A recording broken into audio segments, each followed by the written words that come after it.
Communiqué. Il y a quelques semaines de cela, les services de renseignement ont intercepté plusieurs communications entre un individu et des chefs terroristes portant sur des détails des positions des forces de défense et de sécurité intérieure, des volontaires pour la défense de la patrie, ainsi que sur les opérations militaires. Après analyse technique approfondie, l'individu est identifié au nom de Bahari Abdraman et se trouve être un officier des forces armées burkinabè. Il est identifié appartenant au bataillon de justice militaire. La recherche d'informations sur lui dans son corps d'appartenance va permettre aux agents de renseignement de découvrir que l'officier est en situation d'absence irrégulière depuis quelques semaines et fait l'objet de procédures pour désertion.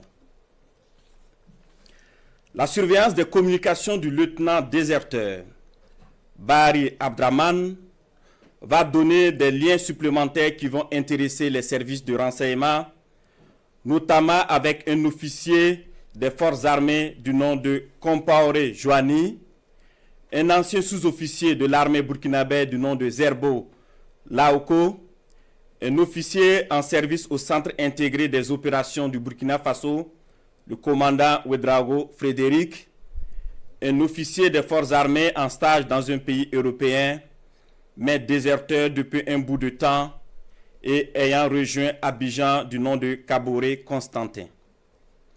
Le travail minutieux des services de renseignement va révéler un grand complot en préparation contre notre pays, dont le but ultime est de semer le chaos total en vue de placer le pays sous tutelle d'une organisation internationale à mesure de reprendre le contrôle dans 10 ou 20 ans selon les instigateurs.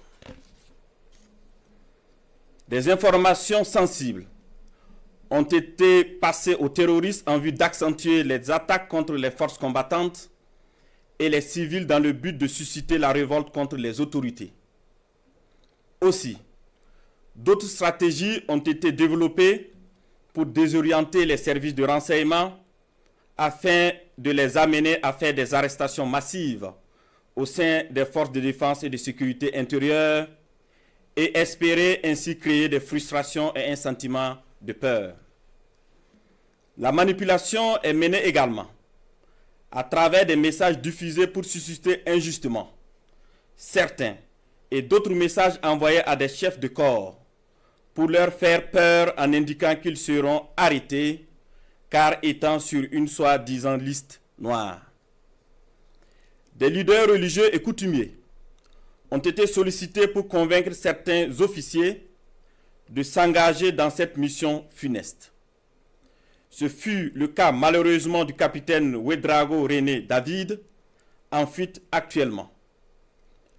Dans le même ordre d'idée, des VDP ont été contactés pour démoraliser leurs camarades et de l'argent leur a été envoyé pour cette basse besogne. Tous ces stratagèmes perfides ont été développés dans le seul but de déstructurer l'armée et semer le chaos. Les services de renseignement ont suivi la manœuvre qui devrait aboutir, selon le plan des comploteurs terroristes, le mercredi 16 avril 2025, à un assaut sur la présidence du Faso par un groupe de soldats recrutés par les ennemis de la nation. Cet assaut devrait être mené au même moment que plusieurs attaques terroristes d'envergure pour occuper les vecteurs aériens à défaut de pouvoir les détruire au sol.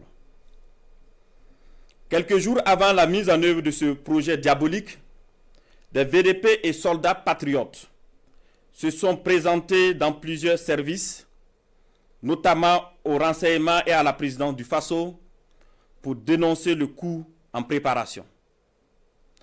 Ces dénonciations se sont poursuivies jusqu'au mardi 15 avril 2025 et ont permis d'arrêter des cerveaux de la manœuvre à Ouagadougou et d'autres en fuite vers la Côte d'Ivoire. Il faut noter que les cerveaux à l'extérieur du pays sont tous localisés en Côte d'Ivoire, y compris le nommé Bahari Abdraman. Le complot se poursuit activement depuis leur centre des opérations à Abidjan, avec pour objectif de semer le chaos au Burkina Faso avant le mois de juin. Les services de renseignement poursuivent leurs actions de surveillance et tiendront l'opinion nationale au courant de toute évolution de la situation. Plusieurs autres personnes impliquées sont suivies et assumeront les conséquences de leurs actes le moment venu.